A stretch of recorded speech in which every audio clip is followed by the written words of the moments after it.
All right, hello, it's 10 o'clock on the 23rd of November. Welcome to the weather update.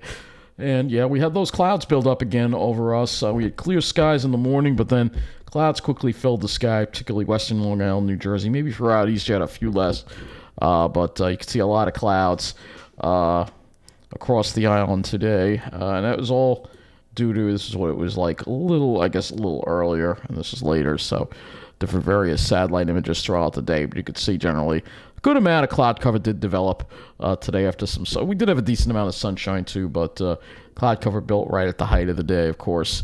This is the current satellite. You can see clear skies right now. You can see the lake effect moisture right there over there. So you can see if we do look at the radar, you'll see this lake effect here.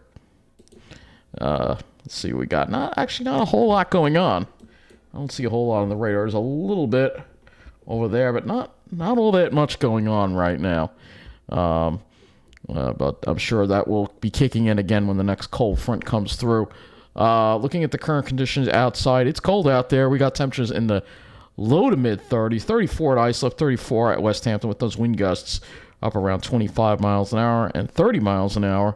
It's cold. It feels colder than that. Generally, those are the temperatures across the entire area. Fairly uniform, 30s.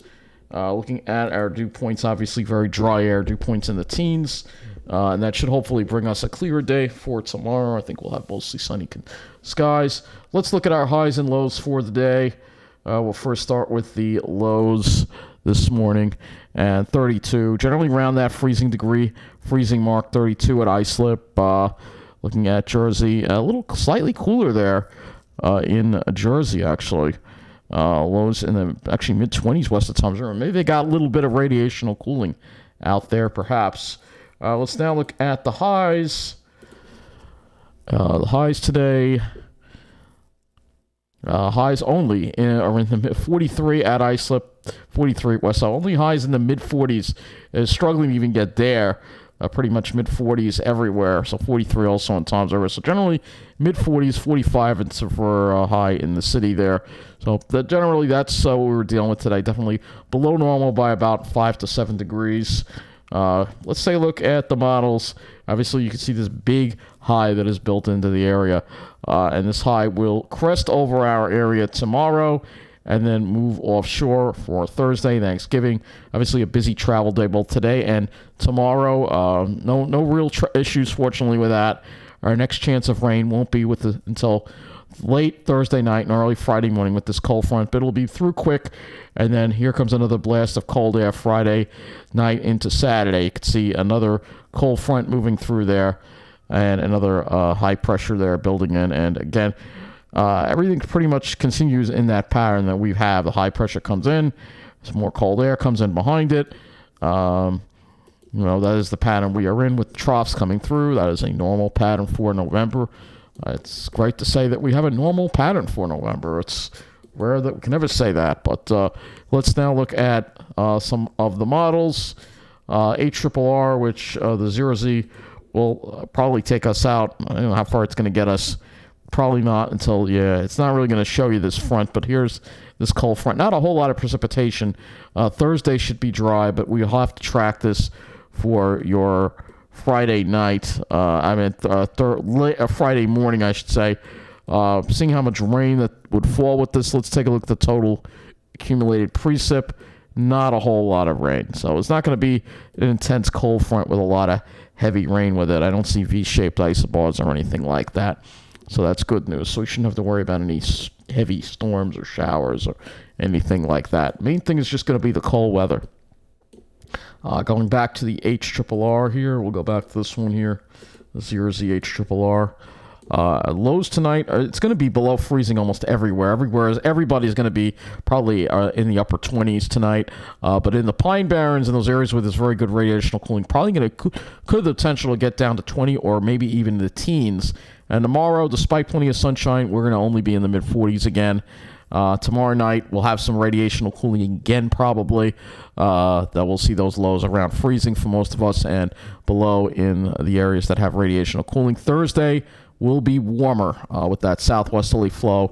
That'll get us into the mid-50s, which is slightly above normal for the year, for this time of year. I'll throw the dew points in here just to show you the wind flow. See, northerly to northwesterly wind flow tomorrow. Very dry air. It should bring us some very nice skies for tomorrow. And the air, even on Thursday, despite it being warmer, we have a westerly flow.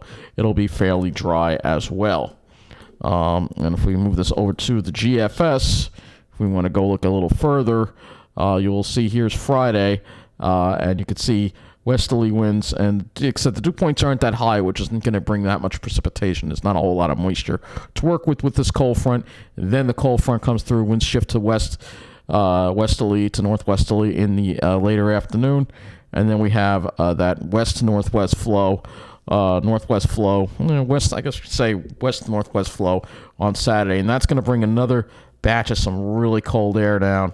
If we look at the temperatures here, let's look at those temperatures on Friday. You'll see what happens when this cold front comes through. You can see the temperatures start dropping into the 40s by the afternoon, and by nightfall we are in the 30s. And by Saturday morning, we're probably going to have temperatures down into the upper 20s and around 30 degrees. And then for Saturday, highs are going to struggle to reach the low 40s. We're going to have, it's going to really be an uphill battle to get those temperatures to go up. And then Sunday, same deal, kind of cold as well. So let's take a look at the cloud cover. That is the next thing we will look at here. I'll start off with the RGM model. And this is the 0Z that is on the screen, but I have to use an older 18Z run because it'll have more information for us. So tomorrow we should be clear. Should hopefully be a nice, clear, sunny day with hardly any clouds. Maybe some filaments of cirrus late in the afternoon. We'll be dealing with a little bit of cirrus tomorrow night, and then some cirrus on Thursday. You'll have the sun out, but there'll be sun and then some cirrus in the sky too. And then for Friday, we'll have those clouds with that front. But the front may push offshore by midday, and maybe we could get some mostly sunny skies in here behind that front. We'll have to see what happens, but it looks like it's moving at a pretty good clip. Here's the GFS lower resolution. It can only show us Saturday. We may have some pop-up clouds. We may not. The flow, it will be off the lake, so I'm concerned that we will actually have a good deal of pop-up clouds. And Sunday maybe a little better in that regard. But these are low-resolution models, and they don't really go all that far out. GFS, I mean, they do go far out, but the high-resolution models do not go that far out, and I'd rather go look at them than anything else. But other than that, main story is just going to be the cold weather. Peaceful weather, though. Normal November weather, I'm happy to say, for once. So that's going to wrap up this weather update. Take care, and thanks for watching.